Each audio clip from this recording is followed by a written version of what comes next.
Hello guys, this is Prachi. Welcome to my channel. आज का जो हम वीडियो लेकर आए हैं वो हम डिस्कस करने जा रहे हैं डिफरेंशिएबिलिटी यानी कि अवकलन। आज की ओवरऑल हमारी जो क्लास होगी वो होगी क्लास नंबर 16। और डिफरेंशिएबिलिटी की यानी कि डिफरेंशिएशन की जो आज हमारी क्लास होगी वो फर्स्ट क्लास होगी। इसको आप कह सकते हो कि डिफरेंशिएशन का ये क्या होगा, दैट इज़ पार्ट 1। तो आज हम नया चैप्टर स्टार्ट कर रहे हैं जो कि डिफरेंशिएशन होगा, ठीक है। और अगर आप चैनल पर नए हैं और आपने सब्सक्राइब नहीं किया है तो चैनल को सब्सक्राइब कर लें और बेल आइकन ज़रूर प्रेस करें जिससे आने वाली नोटिफिकेशन आपको मिलती रहें। तो आइए आज स्टार्ट करते हैं डिफरेंशिएशन। इसको जानने से पहले कुछ इसमें जो इसके इम्पॉर्टेंट चीज़ें हैं वो जानना बहुत ज़रूरी है कि इसमें किस तरह से चीज़ें होती हैं। अवकलन यानी कि डिफरेंशिएशन। तो देखिए यहाँ से ध्यान से, अवकलज या अवकल गुणांक क्या होता है, डेरिवेटिव और डिफरेंशियल कोफिशिएंट क्या होता है।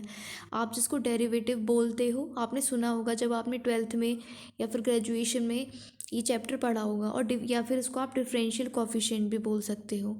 तो यदि y equals to f of x, जो कि हम पढ़ते आ रहे हैं फंक्शन चैप्टर से, तो यदि y is equal to f of x, चर राशि x का कोई सतत फलन है, ठीक है। x का फलन होगा तभी तो y is equals to f of x होगा ना, ठीक है। तो ये क्या है, कोई x का सतत फलन है यानी कि कॉन्टिन्यूअस फंक्शन है। तब x के मान में परिवर्तन होने पर y के मान में भी परिवर्तन होगा, ठीक है। अगर y equals to f of x है और हम x की वैल्यू चेंज करेंगे तो y की वैल्यू भी चेंज हो जाएगी। ये हमने बहुत अच्छे से डिस्कस किया है कॉन्टिन्यूटी चैप्टर में, जो हमने पीछे फंक्शन पढ़ा है। अगर आपने इसको नहीं समझा है, पिछली वीडियोस नहीं देखी हैं, तो आप जाकर देख सकते हैं, आपके लिए बेनिफिशियल होगा, ठीक है। तो x की वैल्यू अगर चेंज होती है तो y की वैल्यू भी डेफिनेटली चेंज होगी, क्योंकि y यहाँ पर किस पर डिपेंड कर रहा है, x की वैल्यू पर। माना x में अल्प वृद्धि डेल्टा x होने पर y में संगत अल्प वृद्धि डेल्टा y होती है। इन्होंने माना है कि x में अगर कोई बहुत अल्प वृद्धि का मतलब है कि बहुत सूक्ष्म अंतर, कोई बहुत छोटा सा चेंज हो रहा है x में, तो वो चेंज को इन्होंने डेल्टा से रिप्रेजेंट किया है, ठीक है। इसको डेल्टा बोलते हैं।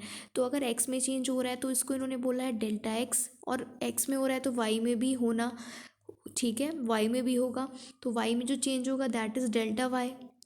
जैसे जैसे डेल्टा x का मान शून्य की ओर अग्रसर होता है, इसको हम किससे प्रेजेंट करते हैं, delta x tends to zero, इसको हम इस तरह से रिप्रेजेंट करते हैं।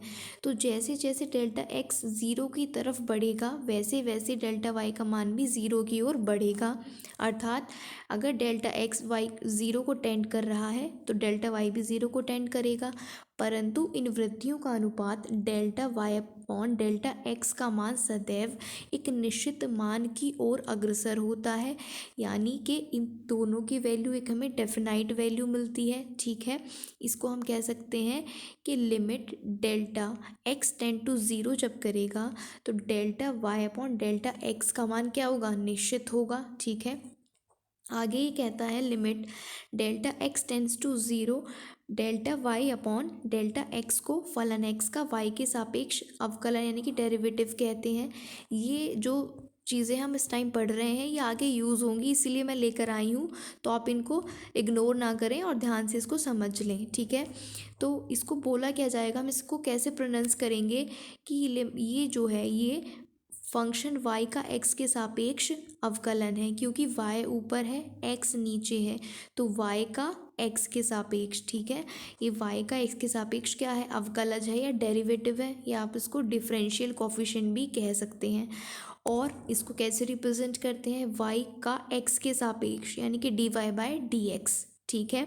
और इसको हमने कैसे रिप्रेजेंट किया है ऊपर अभी, dy बाई डी एक्स क्या होगा, limit delta x tend to zero delta y by delta x, यानी कि इसको हम इस तरह से रिप्रेजेंट करेंगे क्योंकि ये क्या है, ये y का x के सापेक्ष अवकलन है यानी कि डेरिवेटिव है, ठीक है। ये हमारा अवकलन के बारे में हुआ।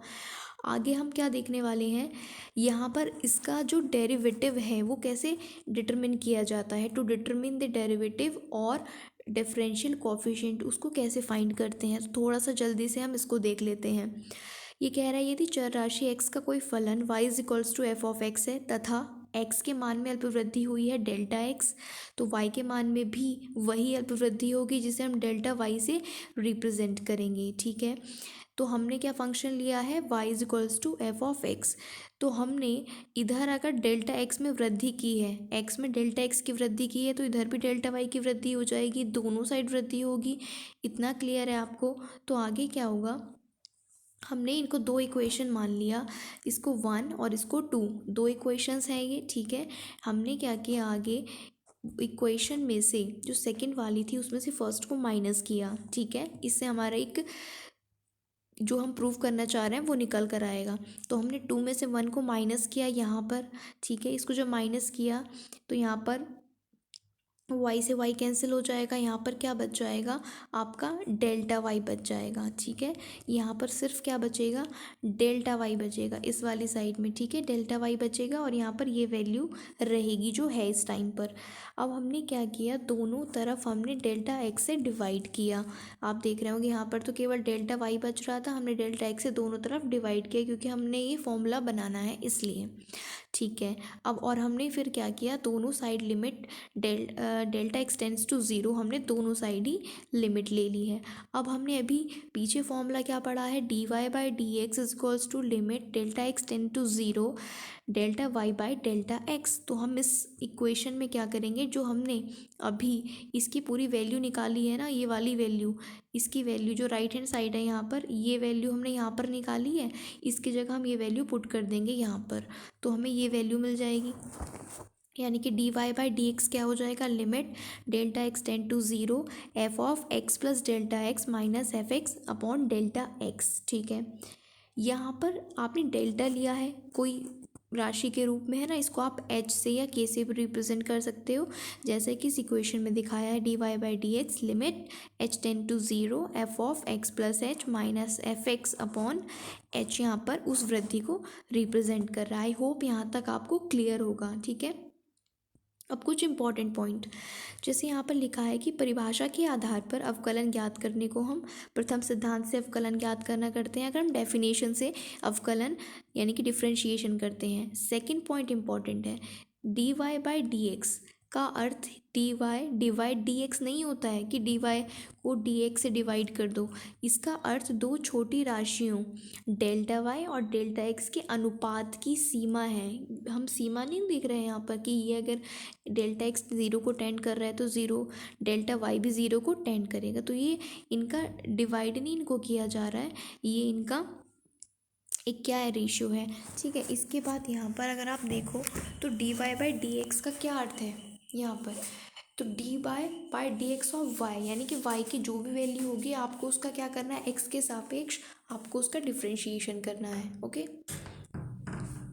तो इसका मतलब क्या होता है, D Y by D x का मतलब होता है d by d x of y. ये क्लियर हो गया। फिर अगला जो फोर्थ पॉइंट आता है, ये हमें ये बता रहा है कि इसको कैसे रिप्रेजेंट करते हैं। इसको आप d Y by D x भी लिख सकते हो, एफ डैश एक्स भी लिख सकते हो, d Y by D x of f x भी लिख सकते हो, एफ डैश, ये इसको रिप्रेजेंट करने के तरीके हैं। ठीक है, किसी फलन का अवकलन उसी राशि के सापेक्ष किया जाता है जिसका वो फलन है। एक्स के सापेक्ष कर रहे हैं तो एक्स का ही फलन करेंगे। ठीक है, जिसके सापेक्ष कर रहे हैं उसी का फलन किया जाएगा। आगे कुछ इम्पॉर्टेंट फॉर्मूला है जिन पर डिपेंड क्वेश्चंस होंगे, तो आप सबसे पहले तो ध्यान रखना कि अगर आप किसी भी कांस्टेंट का डिफरेंशिएशन करोगे, है ना, जो कांस्टेंट दिया हुआ है उस पर्टिकुलर क्वेश्चन में, तो वो क्या हो जाएगा, ज़ीरो होगा। हमेशा कांस्टेंट का डिफरेंशिएशन ज़ीरो होगा। इसके बाद अगर कांस्टेंट फंक्शन के साथ दिया हुआ है D Y by D x of f x करना है और एफ एक्स की वैल्यू है c into f of x, तो ये जो सी वैल्यू है ये कहाँ जाती है, बाहर मल्टीप्लाई में आ जाती है। फिर आप क्या कर लेते हो, फंक्शन का डिफरेंशिएशन कर लेते हो। क्लियर है। नेक्स्ट फॉर्मूला देखते हैं। नेक्स्ट है हमारे पास D Y by D x of F one X plus minus F two X, मतलब अगर ये प्लस या माइनस में साथ में है तो आप इनका d Y by D x अलग अलग इनको डिस्ट्रीब्यूट कर सकते हो, प्लस हो या माइनस हो। क्लियर। नेक्स्ट देखते हैं नेक्स्ट कुछ क्वेश्चंस हैं इस पर डिपेंड। हाँ, एक फॉर्मूला और है। अगर आपके पास dy/dx ऑफ x की पावर n है, किसी की भी पावर n हो सकता है, ठीक है, तो ये जो n पावर में है ये आगे आ जाता है और ऊपर की जो भी पावर है उसमें से 1 माइनस हो जाएगा, चाहे कुछ भी हो। तो यहाँ पर n था तो n आगे आ गया, dy/dx किसका होगा अब, x की पावर n का, वो क्या हो जाएगा x की पावर n-1। n के प्लेस पर कोई भी वैल्यू होगी उसमें से ही -1 हो जाएगा, ठीक है, जो कि हम आगे एग्जाम्पल में देख रहे हैं। फर्स्ट एग्जाम्पल हमारे पास है, हमसे पूछा गया है कि फलन x³ का x के सापेक्ष क्या होगा। जिसके सापेक्ष पूछा जाता है उसी का होता है और यहाँ पर सिर्फ x ही गिवन है, तो ये आराम से हो जाएगा। अब जैसे इसी फॉर्मूला में हमने देखा है कि पहले तो जो पावर है वो आगे आ जाती है, तो 3 आगे आ गया और जो भी पावर में है n के प्लेस पर यहाँ 3 है उसमें से 1 माइनस हो जाएगा, तो x का स्क्वायर रह जाएगा। क्लियर है, जो भी पावर होती है वो आगे आ जाती है और उस पावर में से 1 माइनस हो जाता है। यहाँ 3 था तो उसमें से 1 माइनस कर दिया तो x² आ गया, ठीक है। नेक्स्ट क्वेश्चन हमारे पास है 4√x का x के सापेक्ष अवकलन बताइए। √x को आपने पहले पावर में चेंज करना होगा, √x मीन्स x की पावर 1/2 होता है। अब आपने क्या किया, कांस्टेंट वैल्यू को आगे आप ले आए, ठीक है, क्योंकि आपको x के सापेक्ष करना है, तो जो 4 था उसको आप आगे ले आए। अब आपको dy/dx करना है x की पावर 1/2 का। अब जैसा हम करते हैं कि जो पावर, ये तो कांस्टेंट था 4 इसलिए हम आगे लाए हैं, अब हमें पावर वाली वैल्यू भी तो आगे लानी है, तो हमने 1/2 आगे ले लिया और x की पावर 1/2 -1, क्योंकि -1 तो हमने करना ही होता है, वो हमने कर दिया। तो 1/2 में से जब 1 माइनस करेंगे तो -1/2 आएगा, ठीक है। तो ये जो, क्योंकि माइनस में इसको ऐसे लिख सकते हैं 2/x की पावर 1/2 और फिर इसको हमने रूट में कन्वर्ट करके लिख दिया है। आई होप आपको ये क्वेश्चन क्लियर होगा। थर्ड जो एग्जाम्पल है उसमें हमें बताना है यहाँ पर 3x की पावर -2/5 का x के सापेक्ष क्या डिफ्रेंशिएशन होगा। तो जैसे कि यहाँ पर हमें 3 कांस्टेंट दिख रहा है तो हमने वो बाहर ले लिया है और अब हमने किसका डिफ्रेंशिएशन करना है, x की पावर -2/5 का। ओके, तो हम वो करते हैं। यहाँ पर हमने जैसा कि n आगे आ जाता है तो -2/5 पहले तो आगे आ जाएगा और फिर x की पावर में जो -2/5 है उसमें से 1 माइनस हो जाएगा, तो यहाँ पर हमें क्या वैल्यू मिल जाएगी, -6/5। ये मल्टीप्लाई हो जाएगी कांस्टेंट वैल्यू और x की पावर में आ जाएगा -7/5। ओके, आई थिंक आपको ये क्लियर होगा। नेक्स्ट जो आज का हमारा लास्ट क्वेश्चन है उसमें आपको जो फंक्शन है उसका करना है differentiation, that is x + 1/x। मैंने अभी आपको पीछे फॉर्मूला बताया है कि अगर प्लस में वैल्यूज़ या माइनस में हो तो आप उनको अलग अलग डिस्ट्रीब्यूट कर लीजिए। तो आपने dy/dx ऑफ x ले लिया और फिर 1/x का ले लिया, ठीक है।